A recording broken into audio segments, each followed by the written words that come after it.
cultura, educación y sociedad.cl con Javier Galeas. Bien, muy buenas noches. Le damos la más cordial bienvenida a este espacio nuevo para lo que es nuestra página Cultura, Educación y Sociedad en nuestra ciudad de Arica.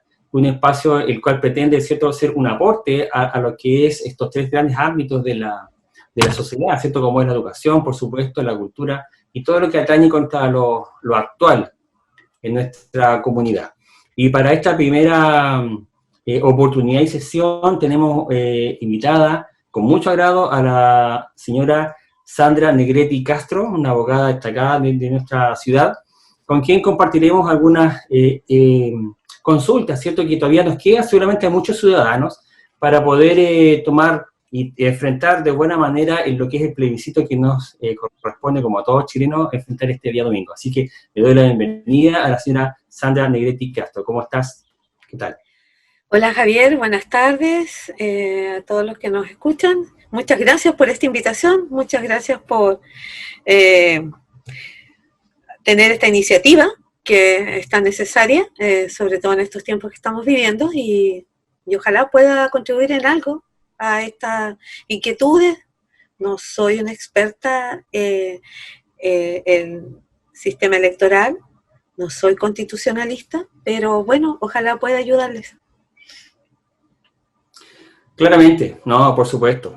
Bueno, como primera cosa, que muchas personas, quizás hasta hoy tienen la duda, es de que si es obligatorio, desde un punto de vista legal, acaso van a recibir alguna sanción, si es que no van a votar en esta oportunidad al plebiscito. Mira, la obligatoriedad de votar fue derogada.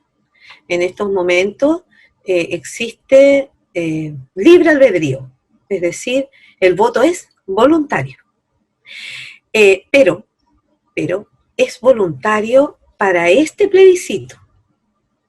No olvidemos que de aprobarse la opción de un cambio de constitución, el proyecto que se elabore implicará llevar a efecto un segundo plebiscito. Y ese segundo plebiscito sí que impone la obligación de ir a votar. Entonces, en esta primera vuelta, por así decirlo, es voluntario. Es voluntario ir a votar. Pero eso no implica, pero no abarcar otro tema, pero no implica el tema de lo que ocurre con los vocales de mesa. Ah, sí, por supuesto. Sí, porque bueno, los vocales de mesa, sí, sí que tienen que concurrir, y si no lo hacen, incurren en multas. Pero eso veámoslo más adelante. Claro, bueno, pero para que quienes nos escuchan, absoluta tranquilidad en este momento de que en esta pasada, en este domingo 25 de octubre, no hay una obligación para ir a votar. Pero sí, legal. Al final del proceso, ¿cierto?, es obligatorio. Perfecto. Así es. Y otra pregunta que hemos sondeado dentro de lo que es la comunidad es de que si uno puede votar efectivamente con el carnet vencido. Sí. Se ha autorizado que el carnet vencido sea admisible para concurrir a votar. Incluso le dan hasta 12 meses de vigencia a este carnet. En la actualidad, sumado ello a las leyes excepcionales por COVID, todas las cédulas de identidad han sido prorrogadas hasta el 31 de diciembre. Así es que en esta oportunidad las personas que tengan sus carnets vencidos perfectamente pueden concurrir y nadie les puede impedir que voten. No ese es un impedimento. Deben exhibir, eso sí, deben llevar la cédula física. No vale fotocopia ni licencia de conducir. Las personas deben de votar con cédula de identidad o pasaporte. El pasaporte también tiene esta prórroga, si es que estuviera vencido, porque el tema es poder acreditar la identidad, ¿ya? Y también las últimas instrucciones que ha emitido el CERVEL dicen de que la cédula de identidad debe mantenerla el elector en sus manos, no pasarla físicamente para que no sea tocada ni tomada por el vocal, y tienen que bajarse la mascarilla para poder acreditar que la fotografía que aparece en el documento de identidad sea la misma del votante. Claro. Claro, exactamente, para corroborar, ¿cierto?, la identidad física y presencial de quien porta ese documento. Sí, es importante eso, porque muchas veces en otras situaciones, no sé, por ejemplo, en este periodo de cuarentena, muchas veces uno transita por la ciudad y olvida quizás el carnet, pero en la billetera, para quienes podemos conducir, andamos con la licencia, y de alguna manera eso como que nos ayuda un poco a identificarnos cuando nos revisan, digamos, la pasada, ¿cierto?, en nuestros famosos puentes que tenemos en la ciudad que nos cortan un poco de norte y sur. Pero en este caso no es necesario la licencia, como tú bien dices, solamente el carnet que está autorizado, aunque esté vencido, para poder identificarse en esta oportunidad. Exacto. Muy bien. Perdón, y si se le perdió el carnet, el papelito que le da el registro civil no vale, ¿eh? Ah. No vale, no es que tengo la foto y tengo el certificado que me lo van a entregar, no. O sea, aquí se exige que sea o el carnet o el pasaporte. ¿Ya? Bueno, pasaporte no todos tienen. No todos tienen, pero en el caso que lo tuvieran. Exactamente. Tú comentabas justamente anteriormente con respecto a la obligación de los vocales de mesa. Y justamente hemos sabido en materia general que uno tiene que ir a, un deber cívico, ¿no? Ir a votar, y por supuesto, si es que es convocado vocal, también estar. Pero en este caso existe, me imagino, una sanción para quienes no vayan. Sí, hay sanción de multa a los vocales que no concurran.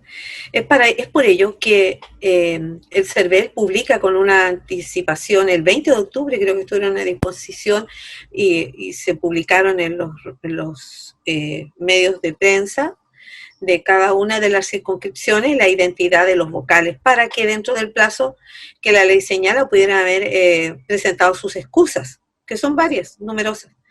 De la reselección de vocales, por así decirlo, también existía plazo para poder excusarse, de tal manera que las personas que a esa fecha ya sabían de su dificultad pudieron haber alegado una excusa. Ahora, puede acontecer hechos de último momento, como por ejemplo la mujer embarazada con un parto que se adelanta, o en motivos de enfermedad, más ahora que estamos en pandemia. Esas son excusas que deberán presentarse después, dentro de las 48 horas de llevado a efecto el proceso plebiscitario, pero es necesario presentar la excusa, o sea, no solo porque me asiste un impedimento que puede ser muy confiable, digamos, muy demostrable, voy a sentirme segura de que no voy a ser sancionada o sancionada. Tengo que alegar ese impedimento, porque de lo contrario va a llegar una multa que es a beneficio municipal. Claro, pues sí, evidentemente hay que, como tú bien dices, dar testimonio real que tuve ese impedimento para ir a votar, en este caso, o mejor dicho, para para cumplir en lo que es vocal de mesa. Claro. Tenemos otra inquietud que nos hemos planteado con respecto a lo que son las papeletas. Tenemos claramente el voto blanco, que no dice nada, ¿cierto? Que nadie pone una preferencia o marca una preferencia. Cuando el voto es nulo, cuando marca las dos preferencias, en este caso, ¿cierto? Pero ¿qué pasa cuando es una actividad que se impulsó desde la votación, me parece que desde el 2016, en donde se invitaba a la gente a poner AC, ¿cierto? Se votaba por la preferencia y se marcaba abajo AC. En este caso, ¿ese voto va a quedar nulo? Lo que se debe siempre de obtener por los vocales y por el que preside la mesa es que el voto emita una opción. Si el voto marca una opción, una tendencia, una voluntad, porque aquí es lado izquierdo, apruebo, lado derecho, rechazo. tiene que haber una opción en uno de ambos costados.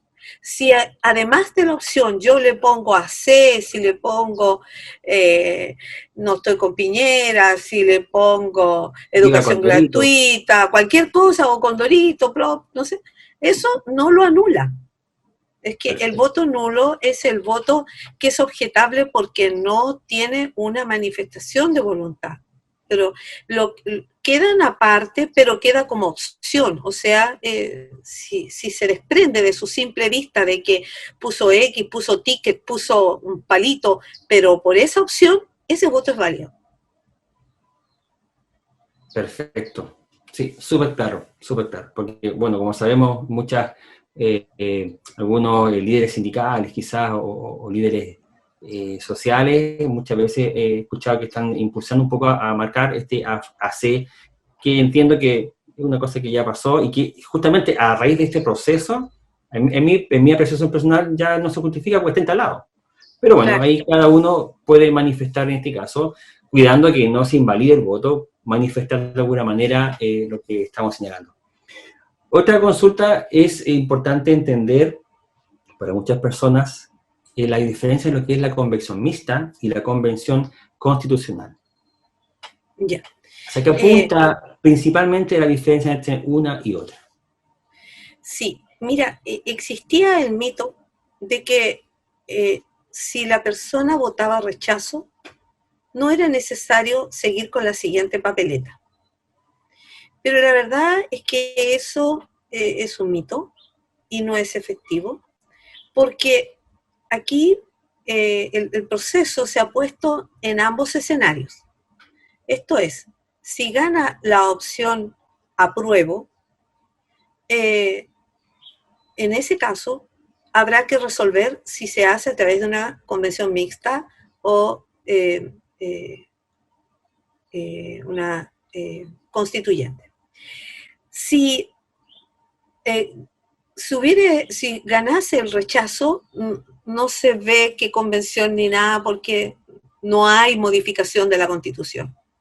Pero puede ser que aquellos que pierdan con la opción rechazo igualmente persigan o tengan el interés, y muy legítimo, de que en realidad esta nueva Constitución no sea elaborada en un 100% por personas ajenas a quienes están desempeñándose actualmente en el Poder Legislativo. Y entonces, por eso es que se planteó esto de convención mixta. El tema es que en la convención mixta va a ir un 50% de colegisladores, digamos, que van a corresponder a parlamentarios en ejercicio, y un 50% a personas que no han sido electas como diputados y senadores, sino que provienen de una elección que se va a realizar. El total de estas personas es de 78 mixtas, parlamentarios, y 78 exógenos de afuera. Entonces aquí hay un binomio. Hay gente que ya está ejerciendo el poder legislativo y hay gente que por primera vez va a desempeñarse como legislador. A diferencia de la convención constituyente, es que en este caso todos los 155 nuevos legisladores van a provenir de una elección directa y democrática donde no podrán optar quienes estén desempeñándose actualmente como legisladores. Además, en esta convención constituyente se garantiza la paridad, esto es, la mitad de quienes van a legislar tienen que ser hombres y la otra mitad tienen que ser mujeres. Esa paridad no se garantiza en la mixta, por cuanto no está así considerada. Ahora, por el momento, ese es el número de legisladores, pongamos. Pero está en estudio y está en discusión el tema de la incorporación de pueblos, de representantes de los pueblos originarios, lo que podría aumentar la cantidad de personas que intervengan en este proceso.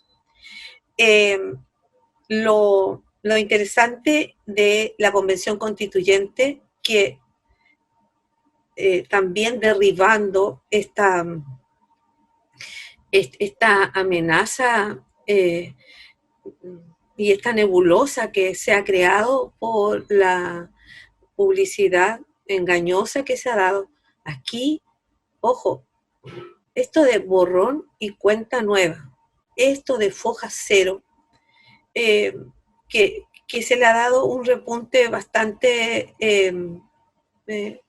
demoníaco, por así decirlo, de temer. Implicaría que las personas que vinieran a legislar no tienen idea de nada y que van a hacer quizás qué cosa con la Constitución. Yo pienso que Chile tiene una oportunidad fantástica, esta es una opinión, de poder incorporar muchas personas que mucho tienen que decir, que nunca han sido oídas, y además que se garantiza la paridad de género. Eso es histórico. Entonces, eso lo podemos conseguir con Convención Constituyente. Muy interesante todo lo que nos comentas, sobre todo, bueno, evidentemente por la paridad de género, que como tú dices, no se garantiza en la convención mixta. Y lo otro que es muy interesante para mí es la consideración que tendrían y se aumentaría, ¿cierto?, el número de representantes De los escaños, de los sí. pueblos originarios, ¿cierto?, que eso es inédito en nuestro país. Sin duda que en nuestros países esta experiencia ya se han vivido, la misma que tiene relación con el hecho de que personas comunes, ¿cierto?, de la sociedad, no necesariamente legisladores, participen en la construcción, ¿cierto?, en este caso, de una nueva constitución, que evidentemente sabemos tiene una estructura, ¿cierto? No vamos a inventar una estructura nueva o cosas así, o sea, se van a mantener seguramente los tres poderes del Estado, etcétera, etcétera.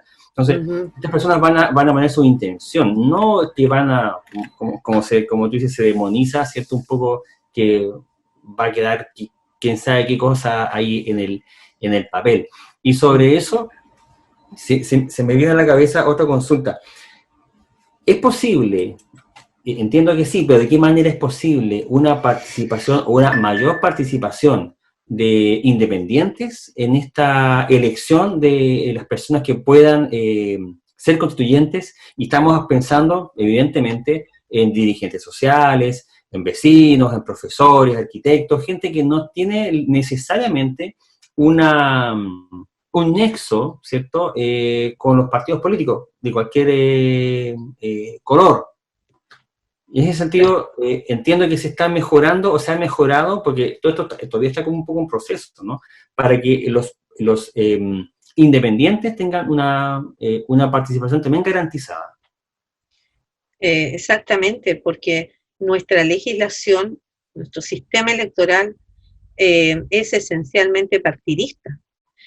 Luego hemos visto situaciones que son realmente absurdas, en que la voluntad popular ha manifestado su inclinación por un determinado liderazgo y este no ha podido llegar al poder porque no estaba militando en un partido.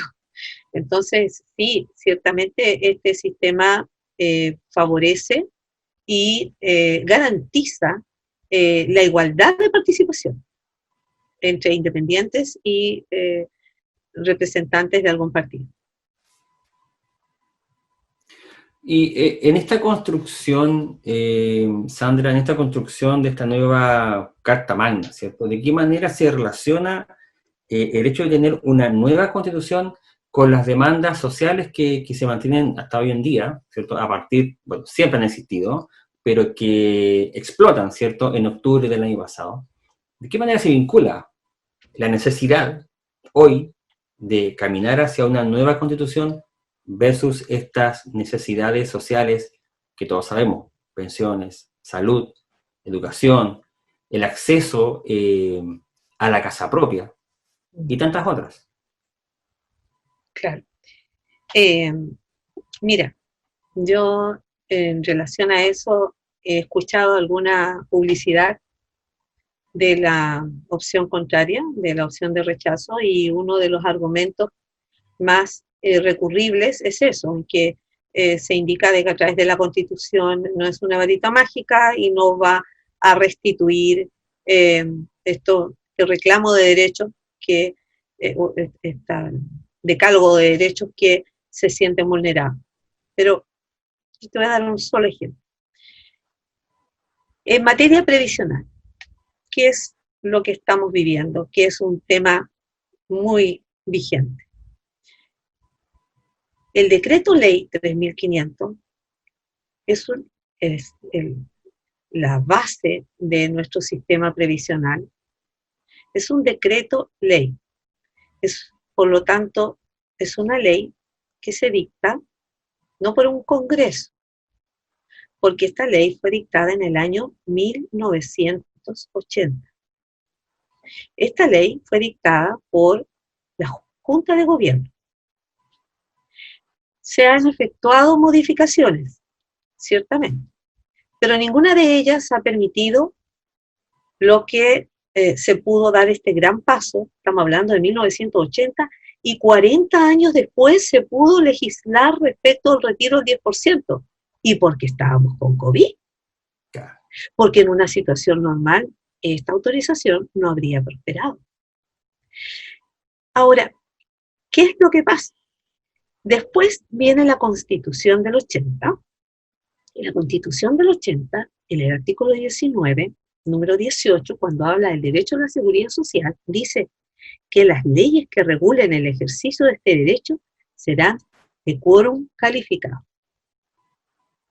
Entonces, cuando nos dicen, es que esto no cambia el sistema previsional, ciertamente que no lo cambia. En la modificación de la Constitución no significa de que vamos a tener un sistema solidario, no es una varita mágica que transforme el sistema previsional, pero ojo, nos va a permitir eliminar esta frontera con la que nos enfrentamos, este muro que es una ley de quórum calificado. ¿Cómo votamos una ley de quórum calificado? ¿Cómo la revocamos? ¿Cómo adquirimos el quórum necesario para poder derogarla? Y eso es lo que ha intentado todo este tiempo hacer tanto la concertación como todas las coaliciones en torno a ese sentido, que iban instando por modificar.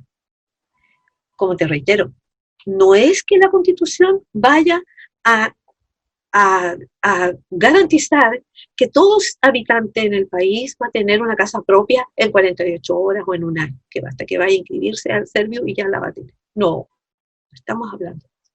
Ni estamos hablando de que vamos a cambiar un sistema de capitalización individual por uno solidario, así porque la Constitución lo diga. No, es que se van a eliminar las trabas. Y en lo que respecta al tema de vivienda, la idea es que este sistema de administración de los recursos pase a ser de un sistema subsidiario a un sistema solidario. Cuando se entienda el sentido de la solidaridad, vamos a poder legislar conforme a esos principios. Muy bien, justamente, y mientras tú me comentabas esta respuesta, yo estaba pensando también en otro ámbito que tiene que ver con los sindicatos. También constantemente hay una problemática ahí, y me encargan, ¿por qué es tan importante esta titularidad sindical? La titularidad sindical. Mira, lo que pasa es que con la dictación del decreto ley 2007-56, que crea los sindicatos, y el decreto ley 2007-58, que reguló la negociación colectiva, todas normas generadas en dictadura. Decreto ley no es una ley. El decreto ley es la normativa propia de los estados de facto. Por lo tanto, en ese entonces nosotros no teníamos Congreso. Estas son leyes hechas por la Junta de Gobierno, y su inspirador fue José Piñera, hermano del actual presidente de la República. Estas normas establecieron que se crearan paralelamente a la existencia de los sindicatos lo que se denominó los grupos negociadores. o los delegados de personal también. ¿Qué significaba eso? Que la representación de los trabajadores para los efectos de obtener mejores condiciones salariales y laborales no necesariamente pasaban por formar parte de un sindicato, sino que podrían agruparse, elegir un delegado y este fuera quien los representara ante el empleado. Y se armaban así grupos negociadores como que le hacían el peso a los sindicatos. Y desde luego cuando estos eran convocados por el empleador, le hacían perder protagonismo y autoridad al sindicato. Entonces, cuando hablamos de la titularidad sindical, significa que solamente recaiga y pese en un sindicato la representación de los trabajadores y no se admita la existencia de otro órgano o persona que pueda negociar con el mismo empleador, porque eso produce las desigualdades, las discriminaciones y a la larga termina atomizando los sindicatos, disminuyendo. Nosotros vemos en estos momentos cómo ha disminuido los porcentajes de negociación colectiva, cómo ha disminuido los porcentajes de participación sindical. Entonces, si seguimos vetando o privando de titularidad sindical a los sindicatos, vamos a terminar sin sindicato, porque la gente, a participar en uno y haber firmado alguna vez en un grupo negociador que se pusieron en la buena con el empleador, obviamente va a preferir eso a arriesgar su pellejo por participar en un sindicato. Entonces, la sindicalización, la única manera de garantizar el ejercicio, no el derecho, el ejercicio del derecho de la sindicalización es impidiendo la existencia de estos otros órganos negociadores. No sé si se entiende. Bueno, sí, por supuesto. Y sin duda me queda muy claro además, y a todos nos queda muy claro además, que todas estas normas, estas directrices, vienen evidentemente, como sabemos, de un momento histórico complejo, antidemocrático, tiene una orientación antidemocrática que busca, como tú bien dices, atomizar la participación, no solamente acá en los sindicatos, sino que en muchas otras esferas. Y todo radica en el poder, ¿cierto?, de una sola persona.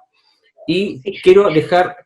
Una agregación nomás, es Por que supuesto. todas estas decretos ley, el 2200, 2756, 2658, después se agruparon en una sola, que es el actual Código del Trabajo, al que se le han efectuado bastantes modificaciones, pero en la síntesis, en la matriz, continúa el mismo ideario. Excelente. La pregunta que quería dejar puesta era si a raíz de esta nueva posible, porque igual vemos que no podemos ponernos las vendas en los ojos, muchas encuestas están dando, ¿cierto?, por ganador, seguramente, quizás no tan amplio margen, pero sí por ganador la opción de constituir una nueva, o construir una nueva constitución. En esta nueva constitución, ¿tendríamos la oportunidad de establecer un sistema que sea menos presidencialista que el que tenemos actualmente? Quizás una combinación con el parlamentarismo, o rebajar un poco las prerrogativas del presidente. Y sobre eso último, ¿qué oportunidad tendríamos para revocar justamente este cargo a un presidente, como lo hemos visto este último tiempo, que bajó mucho su popularidad, ¿cierto?, su nivel de aceptación? En síntesis, ¿podemos moderar, ¿cierto?, el actual sistema presidencialista que tenemos? Sí, nosotros tenemos heredado este sistema desde la Constitución de 1925.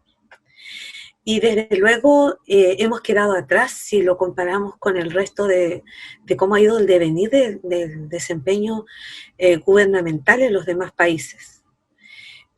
Ciertamente que acá las cosas no son blanco y negro, porque, cierto, al presidencialismo se le opone el parlamentarismo, pero existe una posición intermedia que sería un sistema dual que podría llevarnos a un sistema semipresidencialista.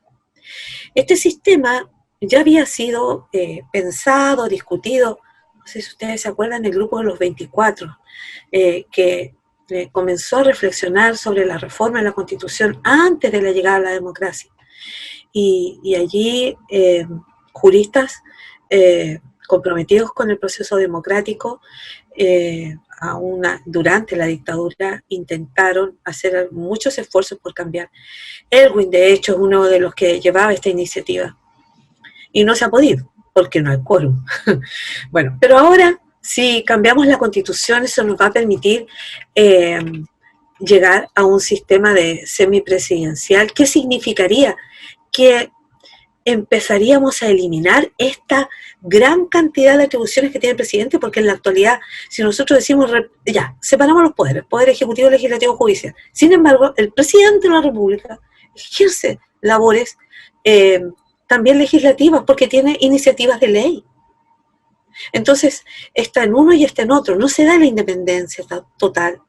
Y si queremos caminar y avanzar hacia un sistema más democrático, el semipresidencialismo es hasta el momento, en lo que va el siglo XXI, en lo corrido por el mundo, lo que más se acerca a la democracia.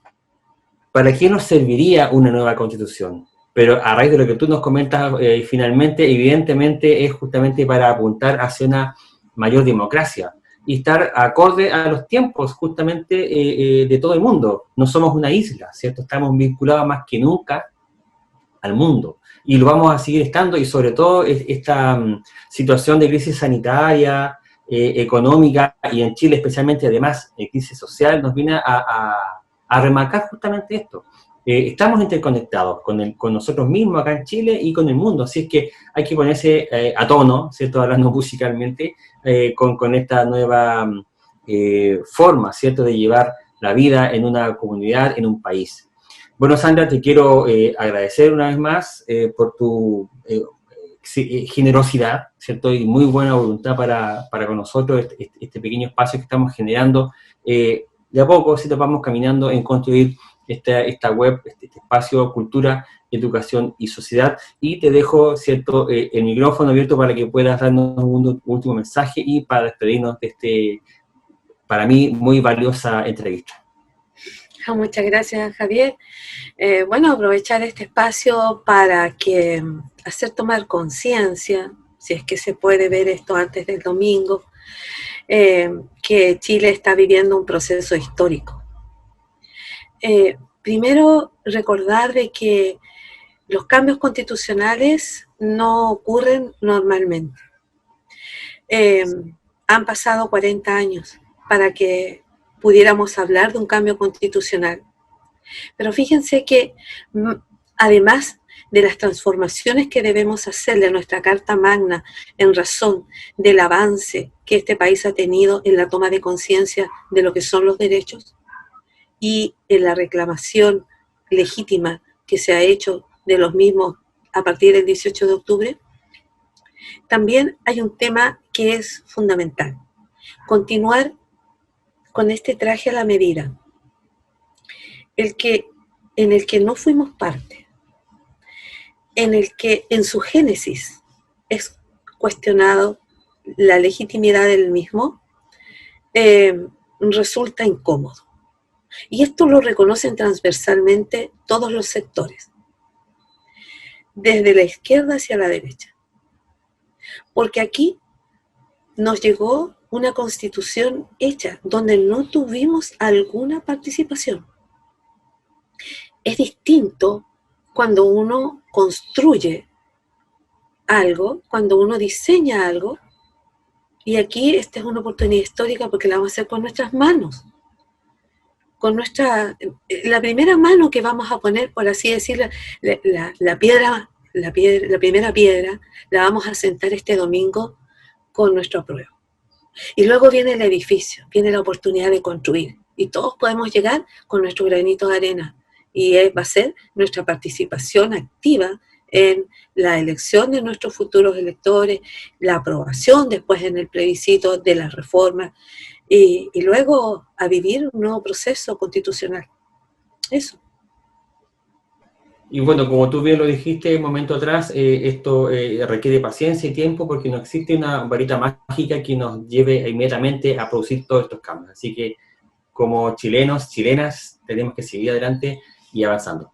Te agradezco una vez más, Sandra, por esta participación y nos despedimos para que en nuestra oportunidad podamos compartir también estos interesantes temas. Así que muy buenas tardes, muy buenas noches a todos.